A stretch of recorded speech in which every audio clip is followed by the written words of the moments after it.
I hope that those people who want like a direct apology from him will get it. I hope he changes his behavior because it's pretty bad. I'm not sure where he's going to go from this.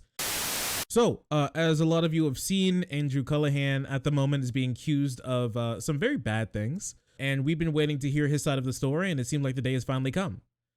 Between when the stories dropped and our coverage of it and today, a couple of things have happened. Many people have gotten involved. People closer to Andrew and bigger than me have talked about it. Ethan Klein and House on Pecker, two of the people specifically who have spoken to him, it seems, about the issue and are very worried about it, it seems. A couple of days ago, Ethan Klein went live for his subscriber-only stream where he talked about the issue, and he revealed some knowledge that he got after speaking to Andrew privately after the issue dropped. So we'll just take a look at that. I just wanted to make sure that he told me he was like at a psych ward. He was not doing well and he was having panic attacks and stuff. And I, first of all, wanted to make sure that he was safe, that he wasn't going to hurt himself, that he was with people that cared about him. Obviously, I don't want him to die. I'm hoping none of y'all think he should die for this, do you? Didn't know he put himself into a psych ward. Yeah, he was having panic attacks. I mean, I can imagine it's pretty scary, but at the same time, like, man. And so I did confirm that he's doing okay. So that was a relief to me. Again, I'm not defending him, and I believe those victims 100% since they came out with their videos. So what was I saying? So, well, what I was going to say before y'all jumping to conclusions is that he confirmed what they're saying is true. Okay? Y'all fucking, you know what I mean? He confirmed that he knew the girls and that he had encounters with them. So right out the bat, you know what I mean? He was pretty open, and basically that's what I wanted to hear, right? Like he confirmed that this stuff basically happened.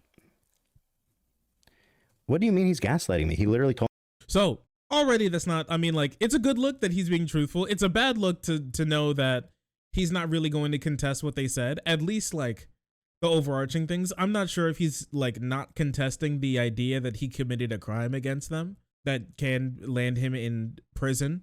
I'm not sure about that, but he did say that the things that they were saying are true, and that he does know the girls. He did meet up with the girls, and he was pestering them into sex. It seemed like that's true there, which is very sad. But that was the statement that we had for the last like week, and it seems like just today, it's today, right? 4 hours ago, as of today, it seems like he's come clean with a full response video that we can watch. So let's watch. All right. I never thought I'd make a video like this, but I think there's an important conversation to be had, and I just want to be conversation. It's just like a weird. It's just like a weird way to say it. Anyways, let me change these subtitles a little bit. Fully accountable, honest, and transparent with all of you guys.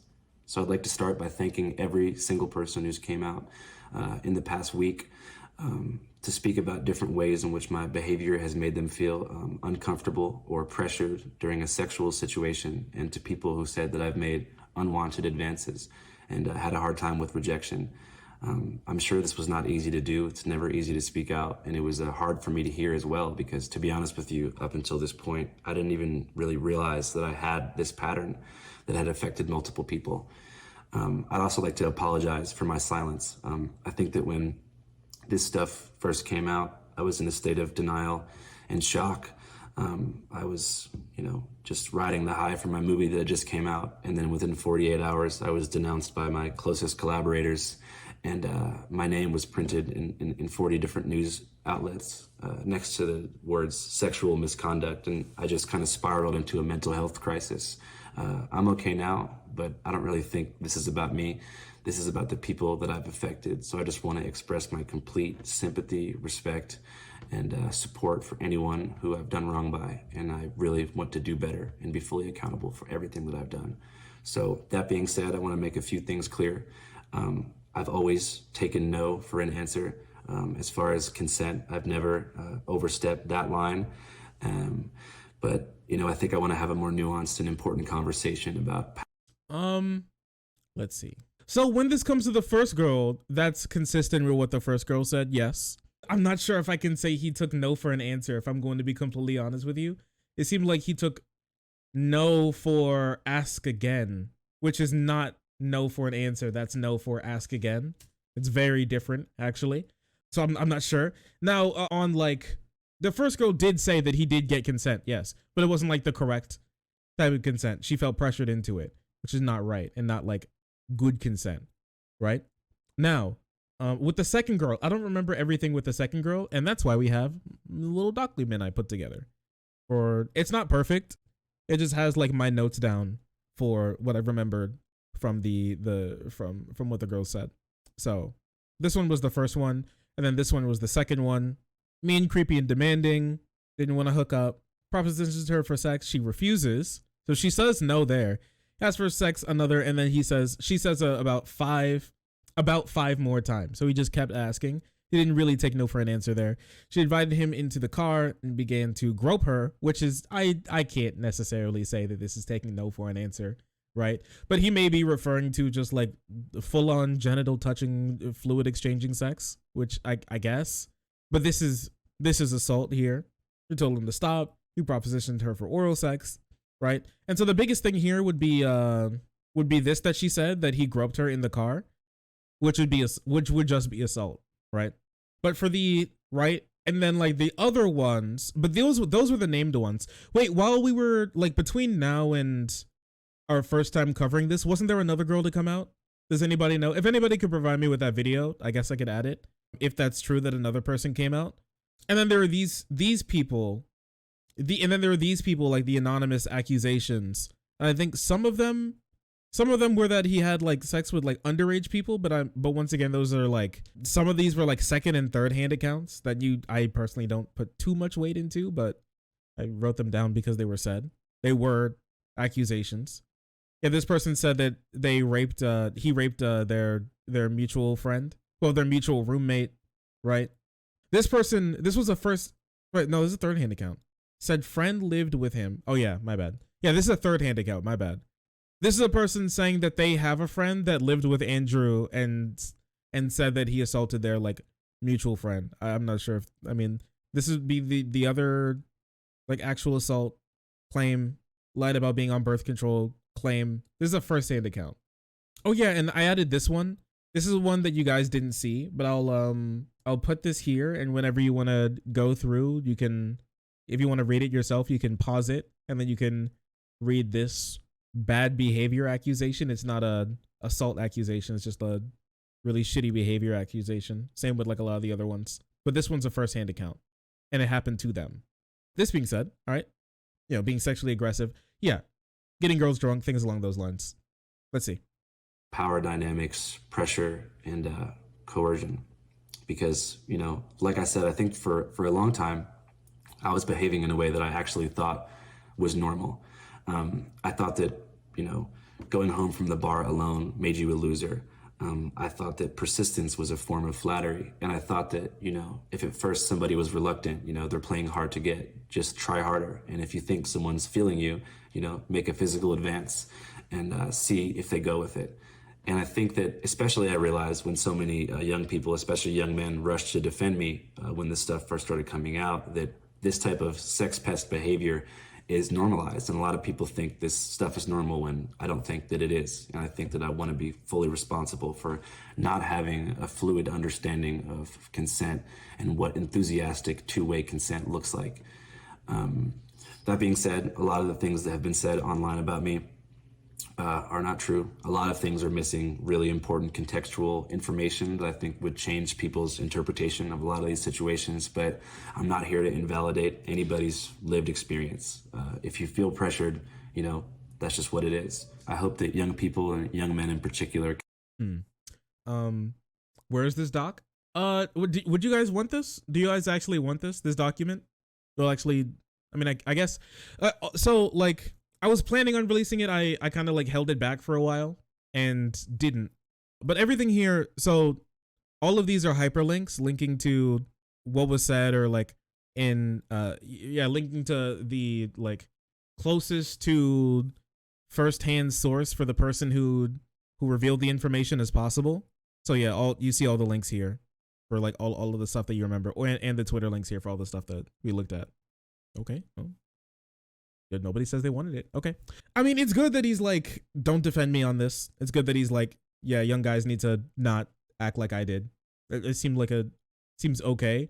I mean, he's just gonna bring up that some things are untrue, but not talk about them. Like which ones necessarily are untrue. I mean, like if you're just gonna say that things were untrue, you might as well go ahead and say which ones you think were untrue, and like either provide evidence that those ones weren't true or what, right? You know, you can still say that like I made them feel shitty while not saying I did not commit a crime, I guess, but I guess he's not gonna do that.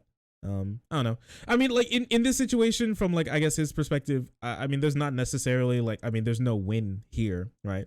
I guess there's no win. It's just like do better or do worse, right? So I don't know. Personally, I would have liked to know what he thought was untrue, but I guess I don't know. I guess he's just not gonna go for it. Are not true. A lot of things are missing really important contextual information that I think would change people's interpretation of a lot of these situations, but I'm not here to invalidate anybody's lived experience. If you feel pressured, you know, that's just what it is. I hope that young people and young men in particular can use my mistakes to learn and move through life with a better understanding of consent. As far as what I have planned, I'm not really sure what comes next. I mean, obviously, you know, reporting is my one true love, and I'm 25 years old, and I have my whole life ahead of me. But I really think that I need to do some serious work on myself and figure myself out. So I'm going to start therapy sessions pretty much immediately. Also, not to blame alcohol, but I truly believe that alcohol was a contributing factor to my poor decision making. And I think that alcohol in general has had a devastating impact on my life. So I think I'm going to make the decision to join the 12-step program for Alcoholics Anonymous. And during this journey into sobriety, I want to take a serious step back from public life. And like I said, figure myself out. And I hope that this reaches the ears of anyone who's felt affected by me. I'd love to reach out to you, or you can reach out to me, even just for me to say, I'm sorry. And I really apologize, and I appreciate you all. I also want to apologize to my closest collaborators, you know, my friends, my family, and people who will have to wear this stain on their career forever. You guys don't deserve this, and I love you guys. That being said, if you never want to watch Channel 5 again, I understand. I hope you remember the missions of radical empathy and media literacy that we have tried to put into the world through our coverage. All right, that's all I want to say. Interesting. All right. So I don't think this is a bad. I actually don't think this is a bad apology. There's like not much that he could really say here. What I wanted to know is if there was going to be any contention over some of like what actually happened. The problem is that some of the accounts go further than just like bad behavior and to some like criminal activity or things that could be criminal activity, right? That I think that's why he may have wanted to add that bit about some things were untrue and just kind of allude to some of the like the crime stuff being untrue, so if he's ever sued like sometime later for it, he could like bring that back up again and like try and plead his innocence there.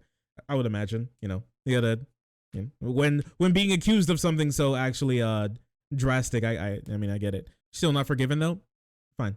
Oh, here's something when it comes to apologies, and it may just be me personally, I need to, when it comes to apologies for me and like forgiving somebody, and I know this may sound a little harsh, but like for me, like the victim's personal feelings about like the apology doesn't really come into consideration for how I feel about it, because like why would it? When it comes to like the damage that was done to them, yeah, they deserve a good apology. And you can decide if it's a good apology yourself. If they don't, but here's the important, and the reason why, disagree hard, the reason why is because you're not owed to be forgiven. You're owed an apology, and you're owed a good apology, but you're not owed to be forgiven in these types of situations. So like, what could Andrew do now? And it would, like, after all the things happened, it would be to give a good apology. But if nobody wants to accept that apology, even if it's a good apology, then they don't have to. But that doesn't make it a good apology, and that doesn't mean that he didn't do an apology. Now, whether or not you would like to forgive him, I mean, like that, I don't, that has nothing to do with me. I don't know if I forgive him or not or anything. I don't have anything to forgive him for. He didn't do anything to me, so that's not really anything that also doesn't come into consideration of like how I'm thinking about it. So and so like with all this type of stuff, that's how I think about it. Like some other people may not like it. That's fine. I think it's a good way of looking at these types of situations, and I'm going to continue doing it. So I hope that those people who want like a direct apology from him will get it. I hope he changes his behavior because it's pretty bad. I'm not sure where he's going to go from this. I saw some people saying that he's blaming alcohol. I personally don't believe so. That you can explain for why something happened without like taking any blame away from yourself, and it seems like he did that. If alcohol actually is a problem for him that led him to do bad things, I would rather him mention it and then understand it and then move forward with fixing it than him like pretend it never happened and then move on with his life, right? That's just me though. I may be weird for that personally. So yeah, it's all incredibly sad, I must say. It is never too late to change, but it is too late to change what you did. And so I don't know if any of the girls will like apologize to him. I'm not even sure how many of the like grapevine second, third hand accusations are necessarily true either, or how much truth they have to them, because those people are probably never going to speak again and have their stories, if they're real stories, told through somebody. So I mean, I just can't know. I'm not saying that any of these people need to come out, right? It's their life. They just want to like move on with their life. They can, you know. Let's read through some of these comments to see what's going on, how other people are thinking. Never too late to change. I appreciate the fact that you addressed the manipulation and coercion of women for intimate encounters as a way to normalized. It's because it is normalized. I do think that was a good point. Good on you for apologizing and committing to being better. Take care of yourself. There's a place for you in public. The stuff you worked out. For the young men, encourage. As a 24-year-old who recently turned 3 years sober is definitely a smart move. Sobriety is a good move. But in these situations as a woman, and honestly hearing somebody admit that this is a pattern and they never acknowledged or understood consent now, getting sober and not continuing this behavior means a lot. It's more than most men do. I was shocked to hear about the allegation initially. It was tempered to be defensive, but I remember what you said throughout the growth of AGNB, all gas no brakes, about radical listening and empathy. I think believing the victims, recognizing the pattern that you talked about and owning up to it, and taking a break from public life to work on yourself lines up with that mission. Best of luck. I was shocked, I won't lie, but I'm glad you're talking about it, and I'm glad to hear you're taking accountability, Andrew. Very mature. I'm proud of you owning up to your mistakes and effort to change. I wish you a healthy recovery. As a woman who's been in these situations, similar to the ones described, a long-time supporter of yours, I really appreciate this being addressed and you taking accountability for it. It's validating for many women hearing a man acknowledge that his behavior is wrong. I believe in redemption, and I pray for healing for everybody involved. Best of luck to your sobriety. Yeah, I kind of feel, I feel this comment probably the most. Like the best thing that we could ask for at this moment is like healing for everybody moving forward, a change in behavior, and for nothing like this to happen again. Honestly, I think it's incredibly sad that this had to happen and that so many people had to get hurt for the behavior to finally stop. But if the behavior stops, it stops. And, you know, as somebody who believes in people changing, if he actually changes, then he actually changes. If he doesn't, he doesn't. But that's a choice for him to make, not me. So we'll see if he actually does. So what do you all think? Tell me what you think. I'd love to know your thoughts on this. Good apology, bad crime. Yeah, bad crime. Sorry you felt that way and denied that he didn't take no for an answer. I mean, like I didn't explain that earlier. Like what he could have been referring to is about just like penetrative sex, which is some of those like second, third hand accounts, like those second, third hand accounts accused him of, which are still very anonymous. Probably, like I said, I don't know necessarily what he's referring to there. I just don't know. Could be that, but we're gonna have to see. It would be a lie if he's referring to like actually just plainly just taking no for an answer, because he said earlier that he didn't do that. He said he was a sex pest. He literally said he was a sex pest. So sex pesty behavior. But yeah, I don't know if he's being charged, but like he doesn't need to say I committed a crime and I should be punished for it. Maybe. I don't know. We'll see. It depends. Like I said, since he didn't want to give any of his side of like the story for what happened, I just don't know exactly what he would ever argue against it, or if there's any other information out there. I would imagine that he's already collected with like a lawyer or something, just in case anybody would try to press charges. I just don't know. So I don't know. I'm kind of worried about having like an opinion on it because I just don't know.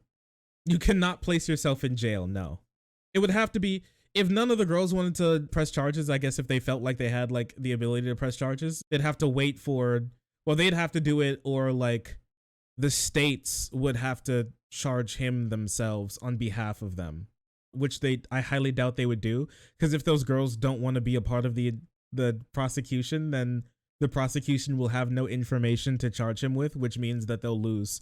And not only would they lose, that would mean that if any of the girls would want to like press charges in the future, they wouldn't have the ability to, because of like double jeopardy, and he would just be off if he would win, which he would, since none of them would want to be a part of it. Yeah, I hope he does change. I hope he faces repercussions for if he committed any crimes, which he might have. And I guess we're just gonna have to see what happens in the future. I guess you don't see somebody who's done such horrible things apologize instead of deny outright. You don't see it very often. I am glad that he just came out and just said sorry. The tale of two Andrews. You're right. Today's stream is the tale of two Andrews. All right, well, 'tis life, isn't it? 'Tis life. Craziness. Respect women challenge, impossible difficulty, it seems. Completely impossible. Oh, sorry. I didn't see you there. If you're enjoying the content, hit the subscribe button. If you don't, it'll make Boo very sad. I know a bunch of you who are watching are not subscribed. Join the frenzy. You won't regret it. Thank you, Boo.